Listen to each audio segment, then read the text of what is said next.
Udah Udah bisa, ya, Pak. saya ngerekam juga sih. Silakan dimulai. Baik, Dikasih pembukaan tentang utang ya, karena saya belum ngasih pembukaan apa-apa tadi. baik, Pak. Baik, bismillahirrahmanirrahim. Assalamualaikum warahmatullahi wabarakatuh. Selamat pagi teman-teman semuanya dan Bapak juga. Pada kesempatan kali ini kami kelompok 9 akan menjelaskan tentang sukuk negara dan obligasi negara sebagai pembiayaan defisit APBN.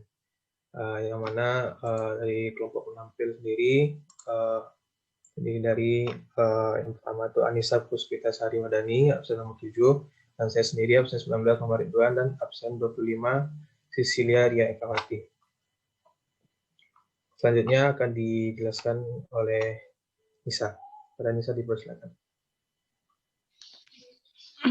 Ya, baik. Saya akan menjelaskan yang pertama tentang sukuk negara. Dasar hukum yang dipakai Di full dalam screen, maaf. Nggak di full screen ini.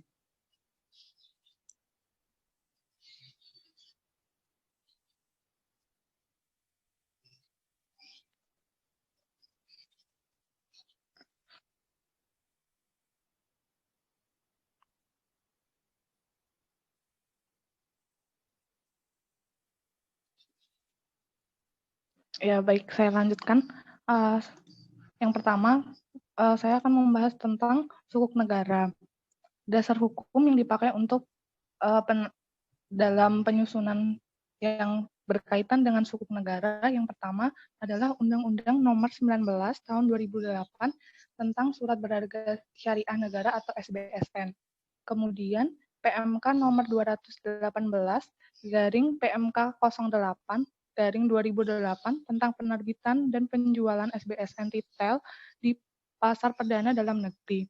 Kemudian ada Fatwa DSN MUI nomor 69 garing DSN MUI garing 6 garing 2008 tentang SBSN, dan Fatwa DSN MUI nomor 72 garing DSN MUI garing 6 garing 2008 tentang SBSN ijarah dan ijarah sales dan leaseback.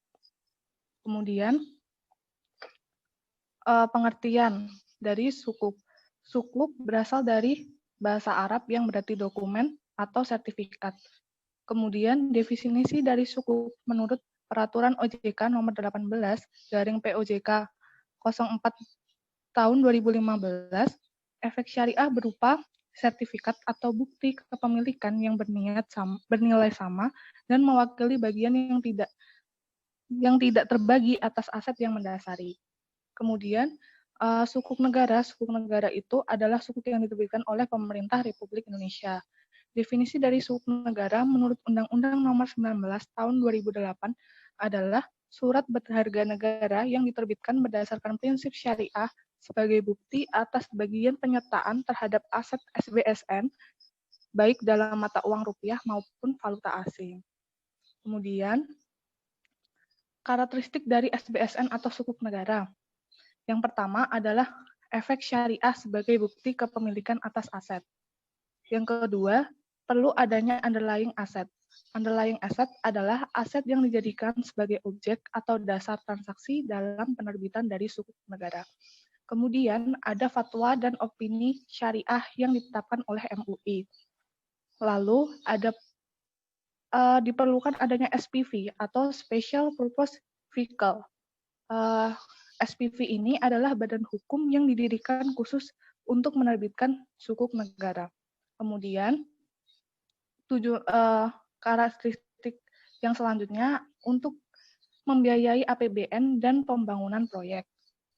Lalu return dari sukuk negara itu berupa imbalan. Selanjutnya ada jenis-jenis sukuk menurut Undang-Undang Nomor 19 Tahun 2008. Yang pertama adalah ijarah. Ijarah itu adalah sukuk yang diterbitkan berdasarkan perjanjian ijarah di mana satu pihak bertindak sendiri atau diwakilkan menjual atau menyewakan hak manfaat atas suatu aset kepada pihak lain berdasarkan harga sewa dan periode sewa yang telah disepakati. Kemudian ada mudorobah. Mudorobah adalah sukuk yang diterbitkan berdasarkan perjanjian mudorobah.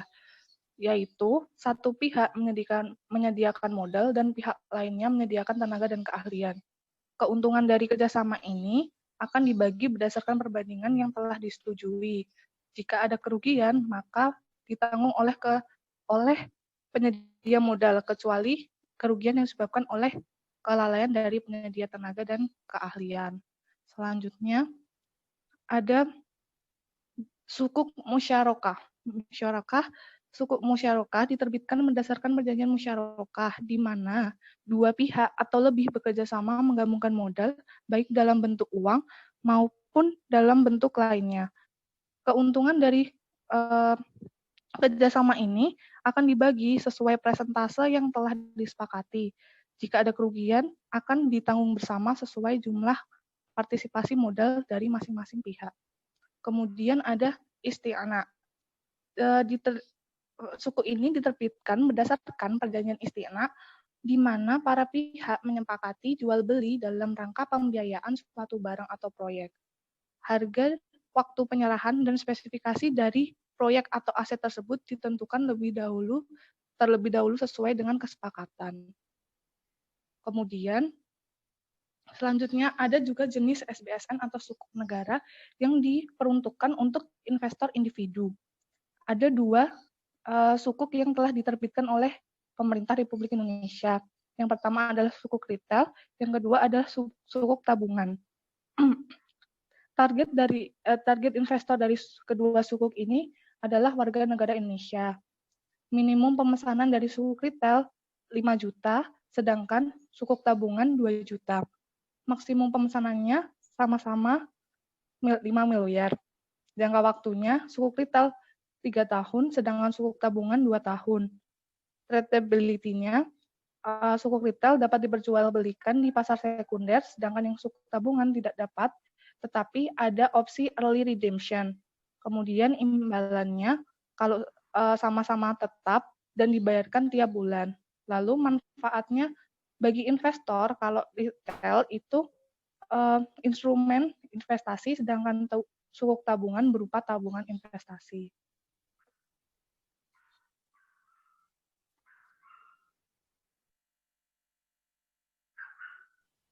Selanjutnya, manfaat dan tujuan dari sukuk retail.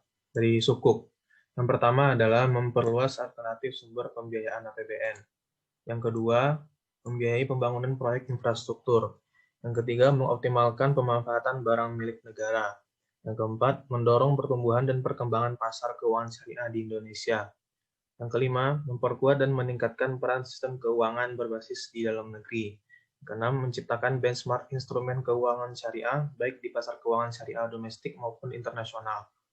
Yang ketujuh, memperluas dan mendiversifikasi basis investor. Yang kedelapan adalah mengembangkan alternatif instrumen investasi. Berikut adalah salah satu struktur dari sukuk, yaitu asset to be list. Penjelasannya adalah untuk yang nomor 1, bagian pertama itu adalah penerbitan SBSN. Yang nomor 1, pemesanan objek ijarah dengan spesifikasi tertentu oleh pemerintah kepada perusahaan penerbit untuk disewa melalui akad ijarah asset to be list. Kemudian nomor 2A, pemberian kuasa oleh perusahaan penerbit kepada pemerintah dalam rangka pembangunan proyek yang akan dijadikan sebagai objek ijarah. Yang 2B, pembelian tanah dan atau bangunan yang berupa barang milik negara yang akan dijadikan sebagai bagian dari objek ijarah. Nomor 3, penerbitan SBSN oleh penerbit sebagai bukti atas bagian penyertaan investor terhadap aset SBSN. Nomor 4, dana hasil penerbitan SBSN dari investor kepada PPSBSN. Yang nomor 5, proceed dari penerbit SBSN kepada pemerintah. Yang kedua adalah bagian pembayaran imbalan SBSN. Nomor 6, akad ijarah aset to be list antara pemerintah penyewa dengan PPSBSN. Nomor 7, pembayaran uang sewa secara periodik oleh pemerintah kepada penerbit untuk diberikan kepada investor sebagai imbalan SBSN. Nomor 8, pembayaran imbalan SBSN secara periodik kepada investor melalui agen pembayar. Nomor 9, penandatanganan berita acara serah terima atau BAST proyek antara pemerintah dan penerbit SBSN. Yang bagian ketiga adalah jatuh tempo SBSN. Nomor 10, pembelian aset SBSN oleh pemerintah dari pemegang SBSN melalui perusahaan penerbit. Nomor 11, pembayaran atas pembelian aset SBSN oleh pemerintah kepada pemegang SBSN melalui agen pembayar sebagai pelunasan SBSN. Nomor 12, jatuh tempo dan pelunasan SBSN. Selanjutnya, berikut adalah mekanisme pembelian sukuk retail bagi investor individu melalui sistem online. Yang pertama adalah melakukan registrasi. Proses pendaftaran calon investor melalui sistem elektronik yang disediakan oleh mitra distribusi atau MIDIS, yang kemudian memasukkan data-data antara lain data diri, nomor SID atau Single Investor Identification, nomor rekening dana, dan nomor rekening surat berharga. Kemudian calon investor yang belum memiliki nomor SID, rekening dana, dan atau rekening surat berharga akan dibantu oleh MIDIS. Nomor tunggal identitas pemodal atau SID adalah kode tunggal dan khusus yang diterbitkan oleh Custodian Central Efek Indonesia selaku lembaga penyimpanan dan penyelesaian. Selanjutnya pemesanan. Setelah registrasi berhasil, calon investor melakukan pemesanan SR013. SR013 ini merupakan jenis sukuk retail yang diterbitkan pada tahun 2020 dengan sebelumnya membaca ketentuan dalam memorandum informasi. Pemesanan yang dapat dilakukan pada saat masa penawaran. Pembayaran. Setelah pemesanan diverifikasi, calon investor mendapat kode pembayaran atau billing code melalui email atau SMS sesuai kebijakan masing-masing mitra distribusi. Kode pembayaran digunakan untuk penyetoran dana investasi melalui bank persepsi berupa teller, ATM, internet banking, ataupun mobile banking dalam batas waktu yang ditentukan. Terakhir adalah konfirmasi. Setelah pembayaran, calon investor akan memperoleh NTPN dan notifikasi completed order serta akan memperoleh alokasi SR013 pada tanggal settlement atau penerbitan. Dan berikut adalah statistik singkat surat berharga syariah negara. Data ini merupakan data yang dikeluarkan pada tahun 2018.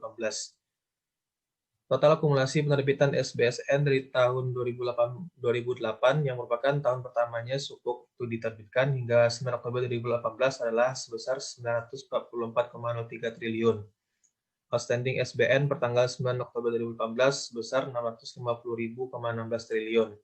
Dan total project financing sukuk dari tahun 2013 sampai 2018 adalah sebesar 62,4 triliun. Ada 18% porsi SBSN terhadap total outstanding SBN. Terdapat 7 jenis instrumen SBSN ditujukan untuk investor, institusi, dan individu di pasar domestik internasional. 7 jenis itu diantaranya adalah PBS, sukuk retail, SNI, SDHI, dan lain sebagainya. Indonesia menjadi negara penerbit internasional sovereign sukuk atau USD denominated terbesar di dunia. Telah dikembangkan 4 jenis struktur akad SBSN, yaitu ijarah sell leaseback, SBSN ijarah al-khadamat, SBN ijarah aset to be leased, dan SBSN wakalah. Selanjutnya kita masuk ke bagian obligasi negara. Dasar hukum dari yang mengatur tentang obligasi negara adalah yang pertama Undang-Undang Nomor 24 Tahun 2002 tentang Surat Utang Negara. Keputusan Menteri Keuangan Nomor 66 KMK 01/2003 tentang penunjukan Bank Indonesia sebagai agen untuk melaksanakan lelang surat utang negara di pasar perdana. Peraturan Menteri Keuangan Nomor 209/PMK 08/2009 tentang lelang pemberian kembali surat utang negara. Peraturan Menteri Keuangan Nomor 50/PMK 08/2008 tentang lelang surat utang negara di pasar perdana. Selanjutnya Peraturan Menteri Keuangan Nomor 217/PMK 08/2008 tentang penjualan sun dalam valuta asing di pasar perdana internasional sebagaimana terakhir kali diubah dengan Peraturan Menteri Keuangan Nomor 170/PMK 08/2009. Definisi dari surat utang negara tersebut adalah surat berharga yang berupa surat pengakuan utang dalam mata uang rupiah maupun valuta asing yang dijamin pembayaran bunga dan pokoknya oleh negara Republik Indonesia sesuai dengan masa berlakunya. Secara umum sun ada 2. Yang pertama adalah surat perbendaharaan negara atau SPN.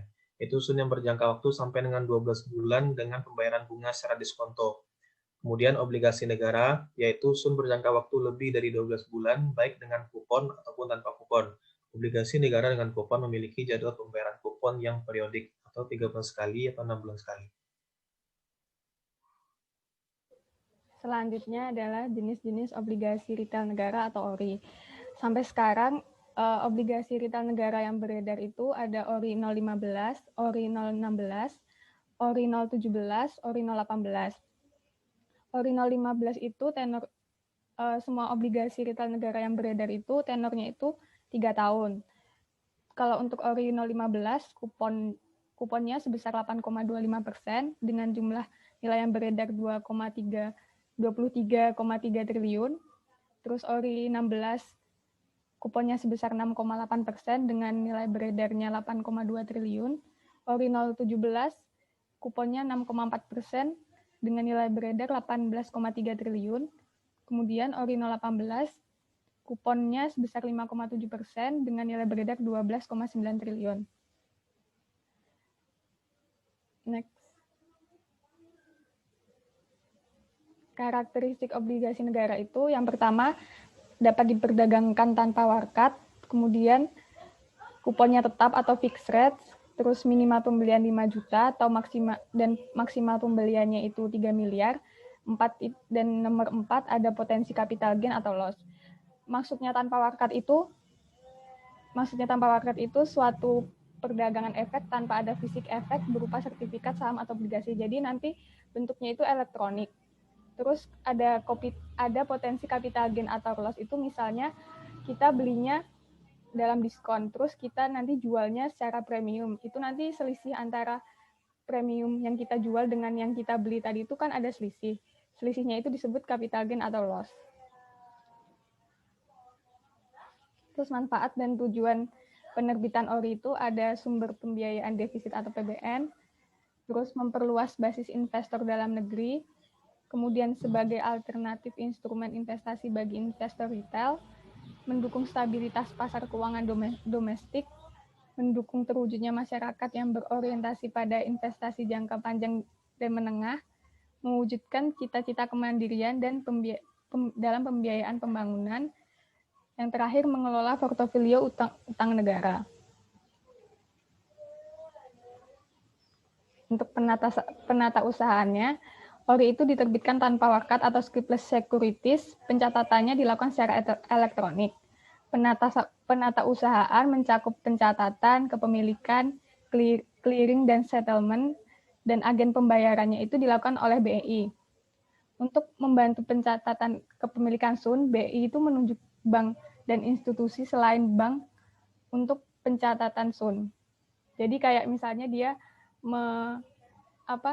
menunjuk bank BCA atau bank BNI, bank Mandiri gitu-gitu.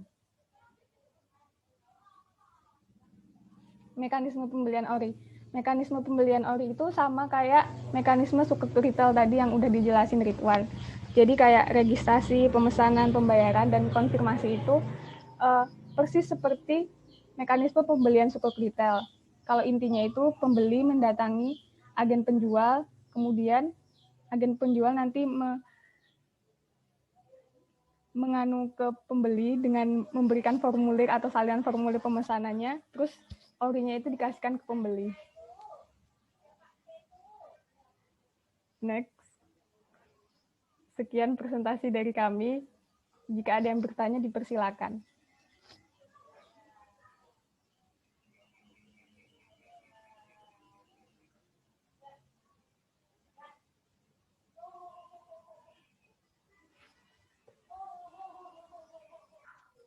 Jadi bisa sambil nunggu pertanyaan, mungkin bisa ke slide depan, Mbak.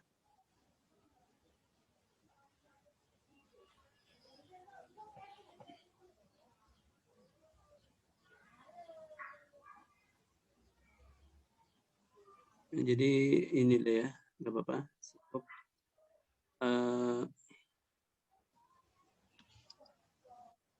Utang ini di kita ada dua ya, jenis itu utang syariah ya dan utang BNI ya, surat berharga negara, atau inilah yang umum ya. Yang syariah ya kenapa? Karena sebagian besar kan penduduk Muslim ya, masih ada yang berpikir riba ya untuk yang tidak berdasarkan syariah gitu. Jadi dana dari mereka mungkin tidak bisa tersalurkan ke dalam untuk pembiayaan bangunan gitu. Nah, sebetulnya memang kalau kita melihat yang syariat ini kan perbedaannya di kepastian saja barangkali ya, kepastian. Jadi kalau pandangan syariat itu kan seperti simpan pinjam pinjam meminjam, itu yang meminjamkan itu harus jelas ya, dia tidak posisinya lebih tinggi begitu ya. Jadi semacam kalau meminjamkan itu untuk usaha gitu ya. Nah berarti dia juga kalau di yang syariah itu kan kalau usahanya itu ternyata gagal kan, itu harus juga ikut menanggung kegagalan tersebut ya.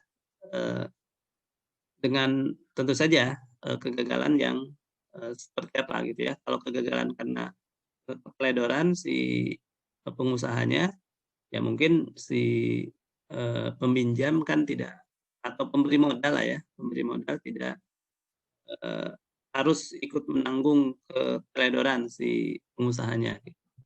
Tapi selama itu karena faktor ekonomi yang sama-sama kita tidak bisa mengendalikannya, maka sebetulnya kan sama-sama kerjasama kan ya, yang satu memiliki modal, yang satu memiliki waktu dan keahlian untuk menyelenggarakan usaha itu gitu. Jadi lebih artinya dia apapun keadaannya harus dapat untung gitu ya, harus dapat untung. Jadi prinsipnya makanya pembagian laba gitu ya, pembagian laba bagi hasil gitu. Nah, tapi kalau yang non syariah kan pemodal itu dalam posisi lebih tinggi ya. Jadi mereka pasti dapat pengembalian berupa bunga gitu. Dan bunganya itu dihitung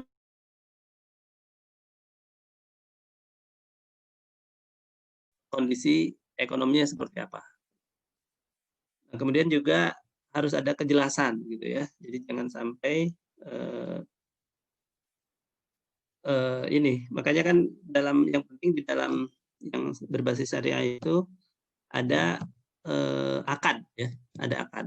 Uang ini untuk digunakan untuk apa gitu ya. Jadi si pemberi pinjaman itu harus paham. Nah, makanya di buku ini kan tadi ada ini nanti untuk pembangunan apa gitu ya. Nah, itu memang harus jelas untuk pembangunan tersebut.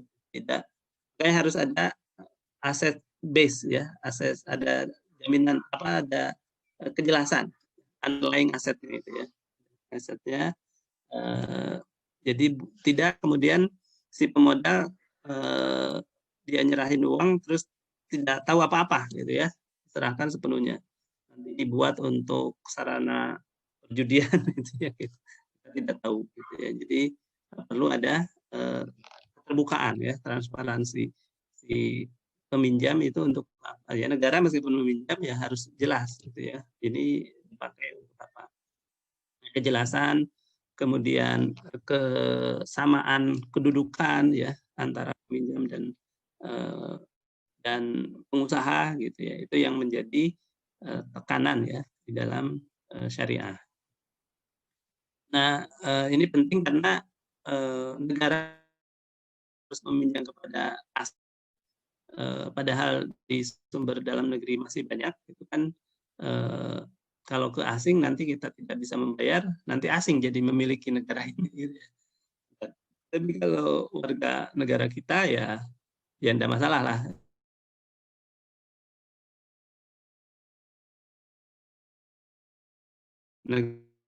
Membayar. Terus itu besar kalau yang memberi pinjaman itu ada harga negara gitu ya yang dipertaruhkan di dalam pinjaman ini. Nah, ini tadi sudah ditunjukkan ya, cukup besar juga sumbangan dari.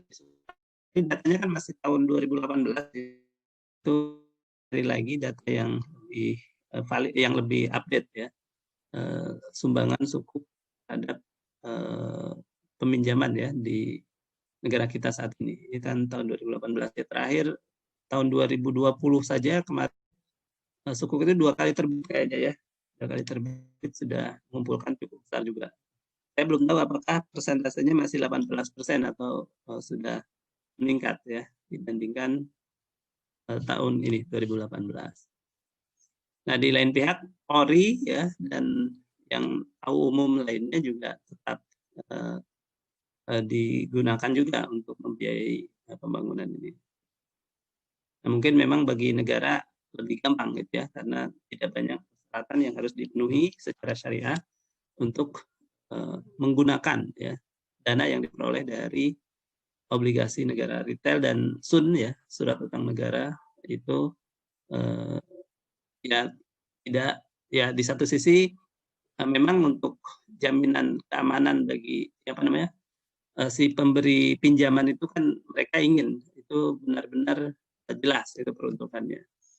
Nah, di sisi lain apa namanya hal tersebut menjadi bagi negara barangkali menjadi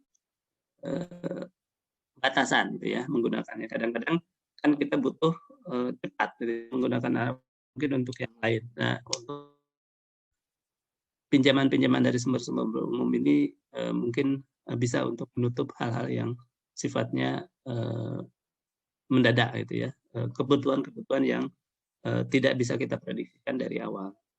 Jadi ini saling melengkapi ya antara obligasi syariah dan obligasi umum ini. Silakan, ada pertanyaan? Masih ada waktu.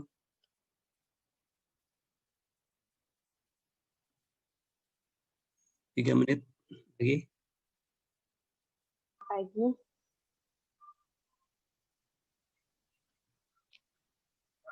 Izin bertanya. Silakan kelompok tuh, ada yang bertanya? Ya, silakan Serina.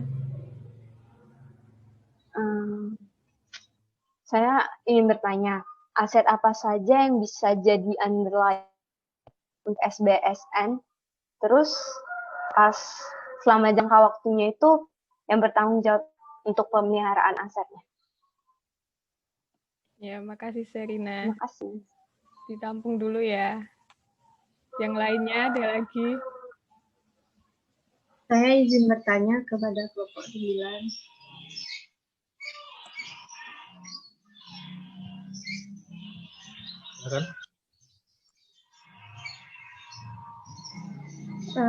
Selama masa pandemi COVID-19, bagaimana potensi permintaan sukuk negara oleh investor domestik maupun investor luar negeri?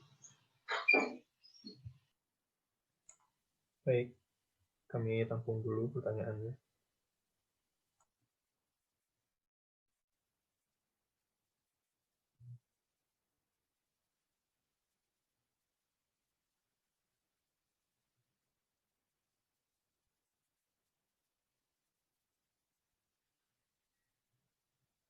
Masih ada pertanyaan yang lain, teman-teman?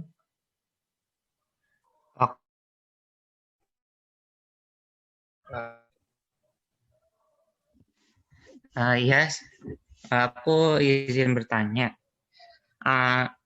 Kan tadi kelompok kalian sudah menjelaskan mengenai salah satunya ada di slide berapa? 3 apa 4?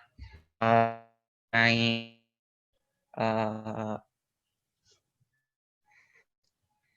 imbal HSN. Berupa imbal. Kalau itu imbalannya apa ya? Karena kalau SUN kan bunga pasti ya, kupon gitu. Nah kalau sukuk ini returnnya berupa apa gitu? Kalau bunga kan pasti enggak ya, karena ya riba tadi. Nah itu apa kalau sukuk? Itu aja. Makasih. Baik, Aan. Untuk pertanyaan teman-teman, kami coba mendiskusikan dulu jawabannya. Dimohon. Oke, ini sama nanti mati kita masuk lagi mudah-mudahan 10 menitan untuk menjawab ini. Baik, Pak. Ya sambil nunggu mati sendiri.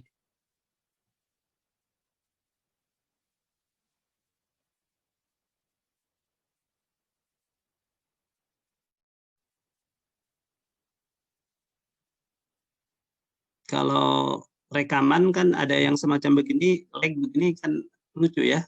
Kita nonton di YouTube kok terus nanti tunggu mati kita masuk lagi. Nah yang seperti itu tetap harus dipotong gitu ya, kita dengarkan.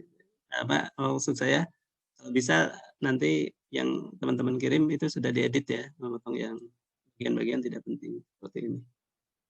Kita langsung saja kalau pas di rekamannya itu, silakan share screen biar cepat aja.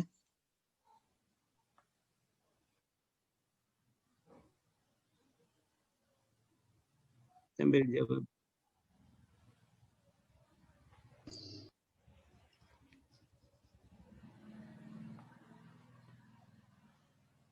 Saya langsung mau menjawab yang pertanyaan Serina tadi aja ya. Ya. Tadi kan pertanyaannya apa saja contoh underlying Sambil dibuka slide-nya, Mbak. Baik, Pak. Sebentar, Pak.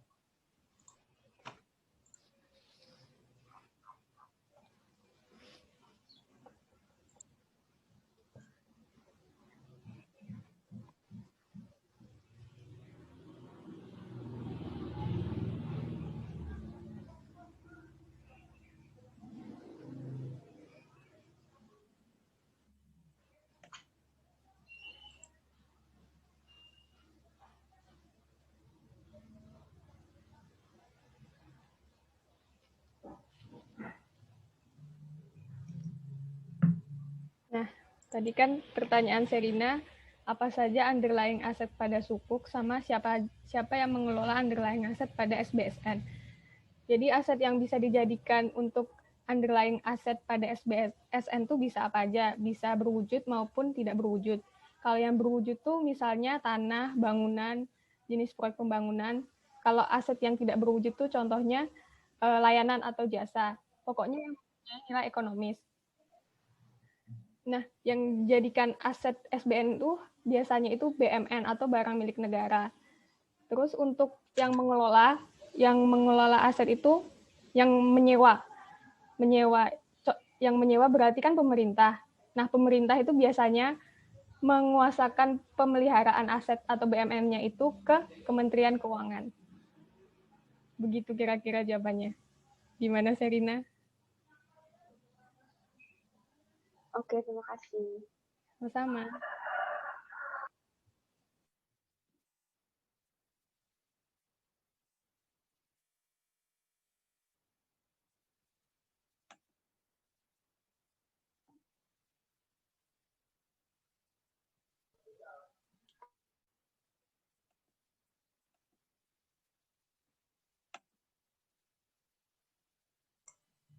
Selanjutnya saya ingin menjawab pertanyaan dari Eka ya tadi ya. Pertanyaannya itu potensi sukuk untuk investor domestik maupun luar negeri pada saat pandemi COVID-19. Nah untuk di pasar domestik sendiri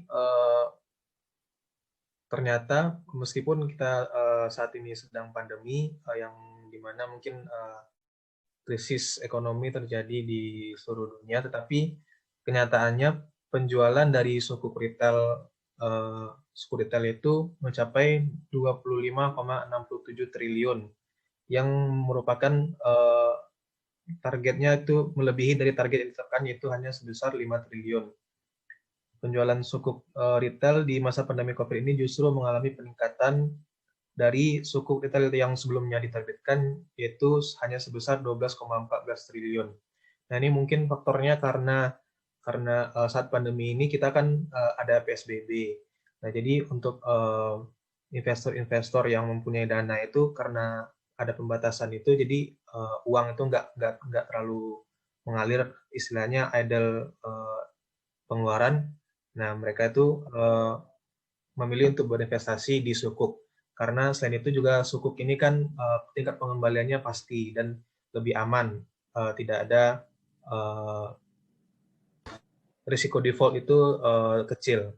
Makanya pemilihan investasi di sukuk ini menjadi meningkat. Sementara untuk di pasar internasional, pemerintah itu menerbitkannya itu sukuk global.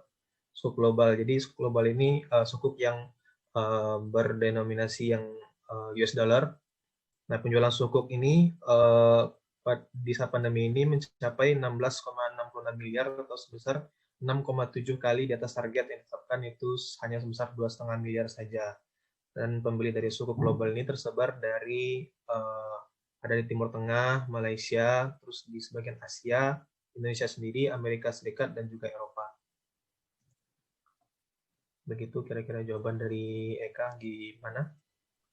Baik, terima kasih jawabannya. Okay.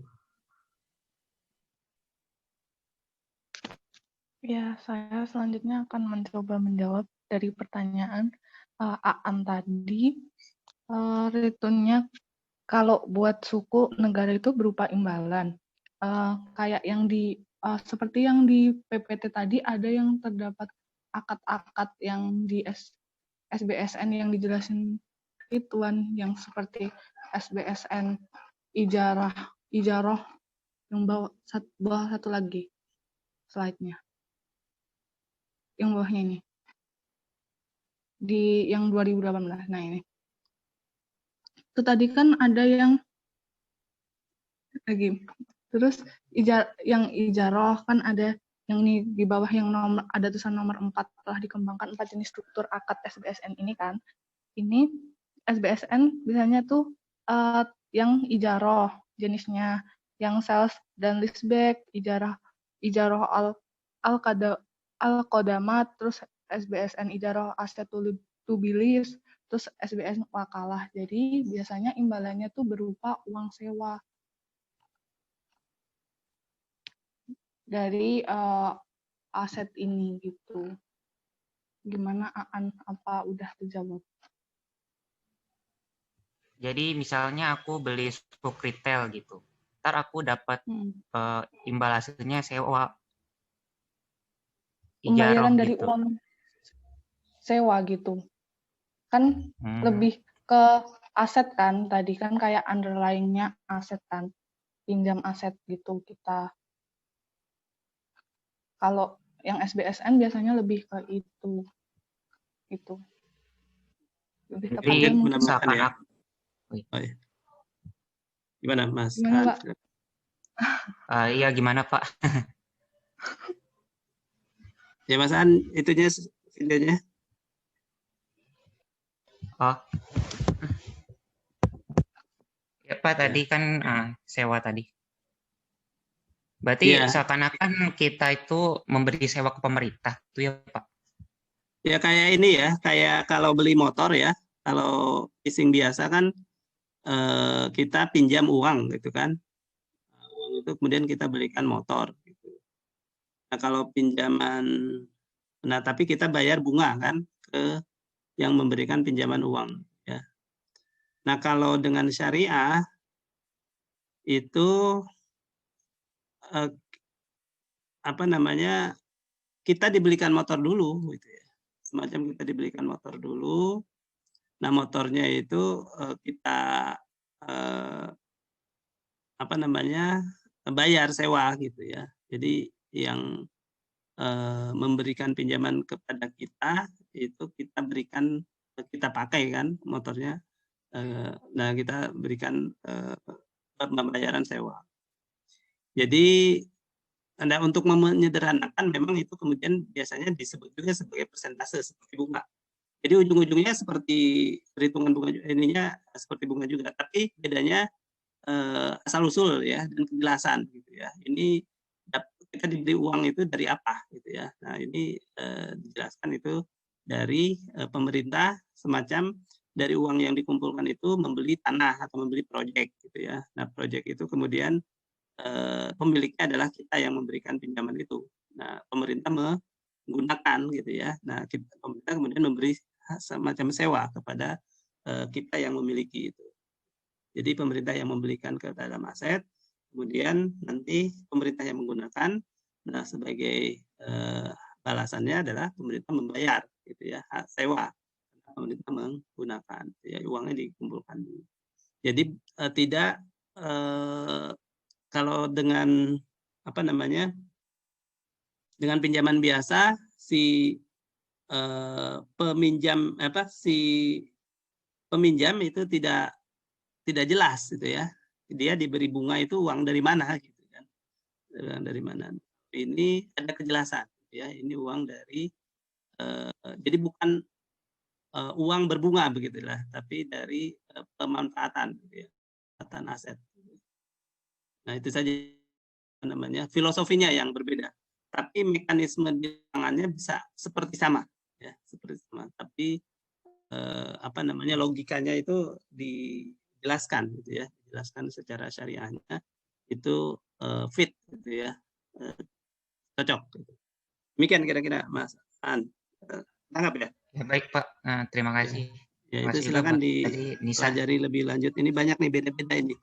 LN Leaseback, SBN Sejarah Al-Khadamat, gitu ya, SBN Sejarah Aset to be Leased, ya, SBNSN Makalah.